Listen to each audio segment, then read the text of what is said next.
don't want to. I don't want to be her friend.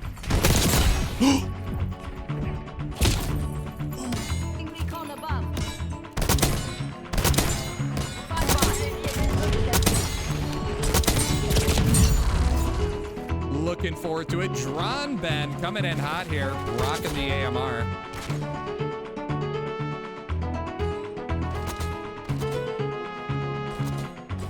I might have to rock the ACOG, the bear cog. Every single settings video that I have checked since this game came out seems to be for controller instead of mouse and keyboard. So I thought I would put out a mouse and keyboard settings video so that you guys can have something to reference. And I know this isn't what you want to hear, but honestly, a lot of this stuff comes down to preference. But I will go over what I think is essential and what is preference. And hopefully this helps you guys out. First things first, in the settings menu, we're over here on keyboard and mouse sensitivity. This is a very highly debated topic, and I'm not going to give you one sensitivity that works. I'm on 1.9 at 1600 DPI. Most mouse and keyboard players play higher than this. However, when I was playing Valorant and CS, I was even playing lower than 1.9 in those games. So whenever I converted my sensitivity from those games to Call of Duty, I believe I was like 1.2 or something. In general, I think you need a higher sensitivity in this game than you would need in something like that. So if you're coming over from another game that is more aim-based and there's not as much movement, probably increase it some. If you are around 6 at 800 DPI or 3 at 1600 DPI, I would recommend trying to turn it down just to see if you end up aiming better, because I've noticed that a lot of mouse and keyboard players are at a higher sensitivity around that range, and it's just shown through experience in other games with pro players like CS and Valorant that typically a lower sensitivity is going to result in better aim for most people. Again, it's all personal preference, but I would highly recommend if you have a higher sensitivity to try a lower one, and that may result in better aim. ADS sensitivity multiplier just changes the sensitivity when you're ADSing, and I'll leave that at 1. I leave all of my extra mouse sensitivities at 1 as well. I don't really change anything from the default. With conversion standard, of course. Both of these off. Mouse advanced settings. Now this is actually where I wouldn't go with a choice that I have. I chose gradual, and I think I watched a video when the game first came out that convinced me to go gradual, and I didn't really read what it did. This is what I'm used to now, but honestly, after reading it, it seems like the worst option, because with instant or after zoom, you have a perfect window to know exactly when your sensitivity changes from your regular sensitivity to your scoped in sensitivity. Gradual, it gradually changes, and I don't know what that gradual curve looks like. However, since this is what I'm used to at the moment, I will keep playing with gradual, but I do not recommend it unless you guys just can't seem to get used to instant or after zoom. ADS sensitivity type. Relative does seem to be the best here. I think what it's basically saying is at a higher zoom level, your sensitivity will change in a different way than when you zoom in at a lower zoom level. Seems to work pretty good for me. And with the way they worded the options here, it seems like that's what they want us to use. So I would go with relative here. Of course, look conversion off. Third person ADS correction type. I don't know. I don't even use third person, so I wouldn't worry about this. Monitor distance coefficient. I'm pretty sure you can measure your distance from your eyes to the monitor and calculate what this coefficient should be. That is way above my head though. So I think the default is 1.33, and that's what I left it at. A lot of these settings, you're just going to want to get used to them after you set them and then just leave it at that, because there's no real reason to change them. Sensitivity, I think, is what you would want to adjust, just basic sensitivity. Mouse Excel, I wouldn't use in-game Mouse Excel because I don't know how it works. There's other programs you can use for Mouse Excel. Mouse filtering, turn this off. I think it's terrible. Mouse smoothing, turn it off. I think it's terrible. And mouse wheel delay, if you accidentally hit your mouse a lot, I would turn this up. Or if you have one of those unlocked scroll wheels that does a lot of inputs all at once, I would keep this up as well.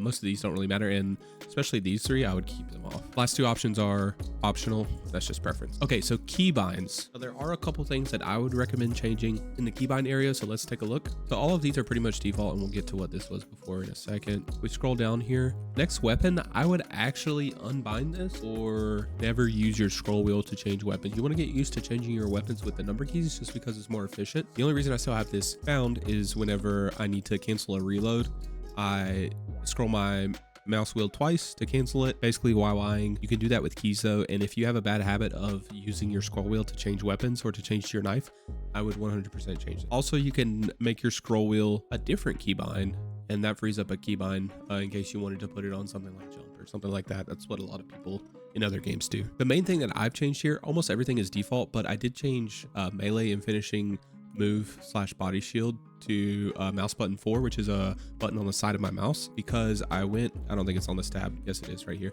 I changed my push to talk to V. So if you're ever in game chat and you use push to talk instead of open mic, it's nice to have V close to your thumb, but a lot of people will just use push to talk on their mouse anyways.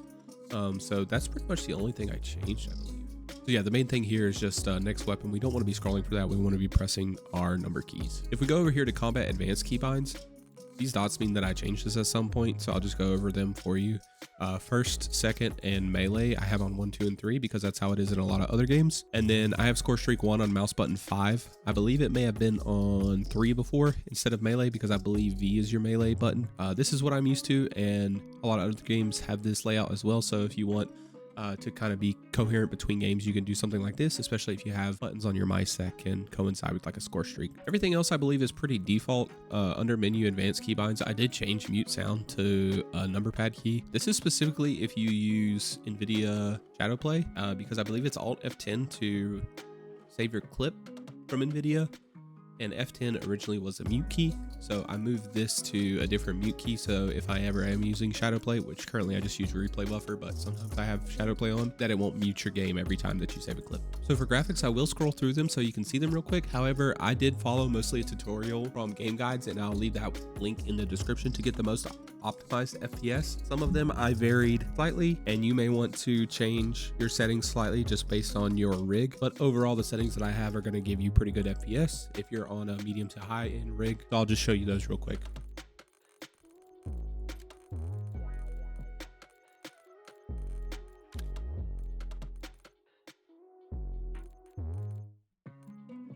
VRM scale target I messed with a lot in the beginning. I know that the regular scale target is less than this. I believe it's 65. I turned it up to 80 when I got the 4070 Super. Never touched it since. I haven't had any issues, so that's what I'm going to leave it on, but yours may need to be higher or lower than this. Here are all of my details and textures.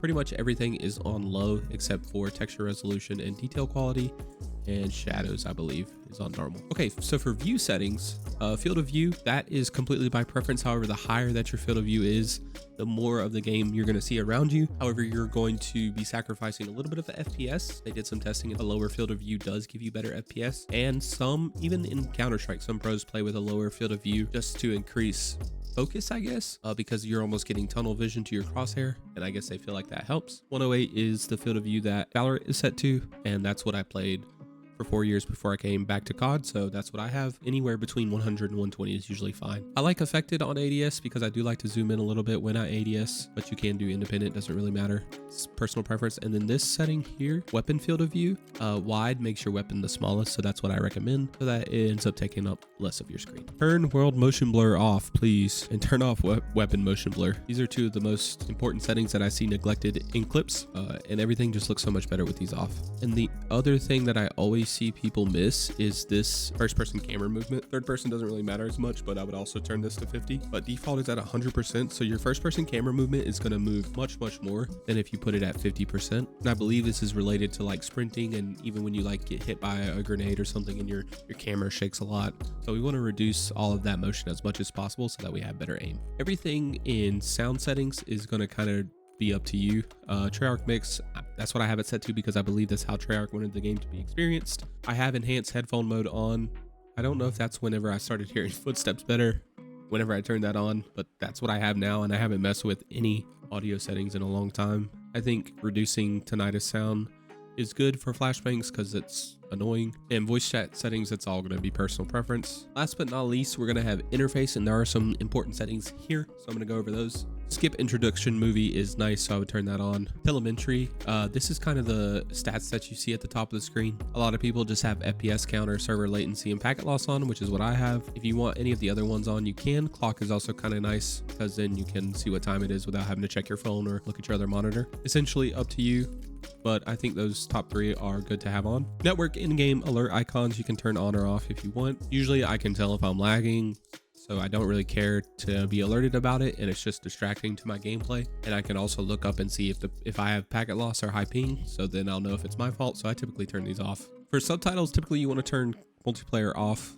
because they can be distracting and ruin your clips. Everything else under subtitles and readability I have set to default, except for color customization. So this has some potential to be completely different for everyone. We'll take a look at our color choices here in a second. What I have heard for most settings videos and what most people prefer is to turn on color filter, put it on filter 2, change target to both, and then make the world color intensity and the interface color intensity 100. I have tested it.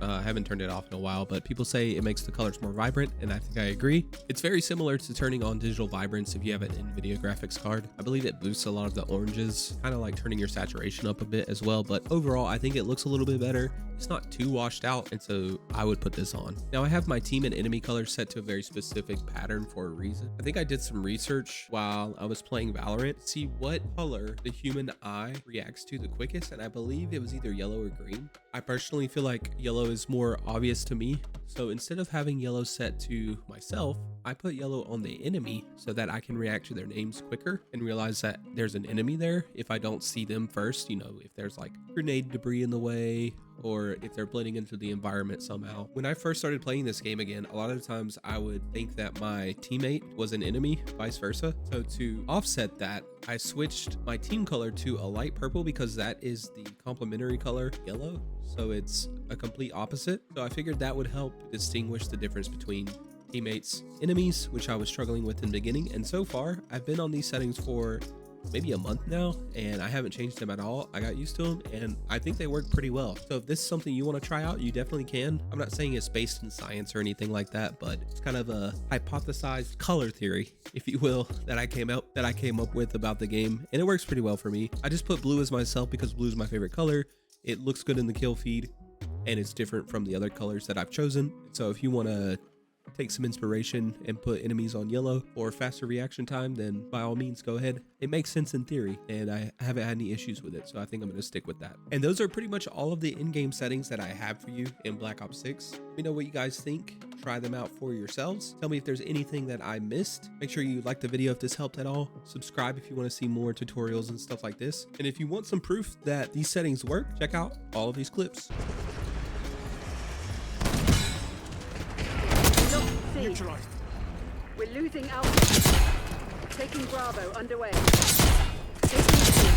Bye-bye.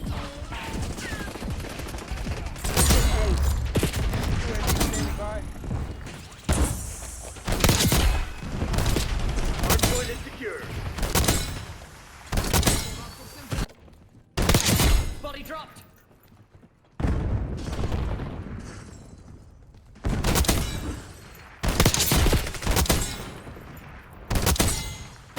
Requesting UAV.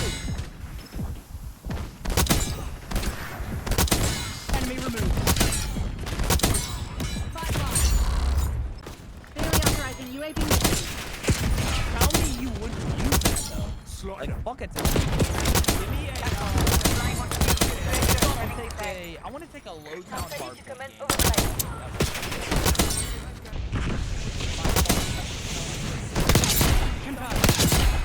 Enemy UAV inbound. That's fine. Enemy watchdog below inbound. Target down. When I got cocky, cinch up. Secure. Good effect on target. Enemy grenade. Losing speed. Bye.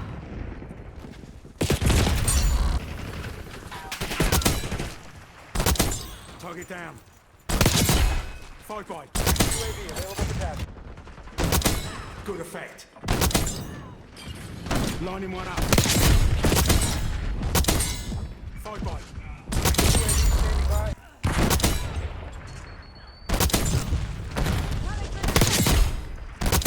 Kill. Dominating the headlines. Tally. Hostiles attached to hardpoint. Enemy removed. Revenge is sweet. Hot or cold. 5 by.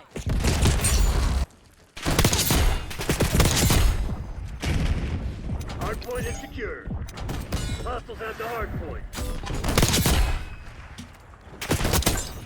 Hostile counter UAV established 5 above. enemies down. Priority tasking requested.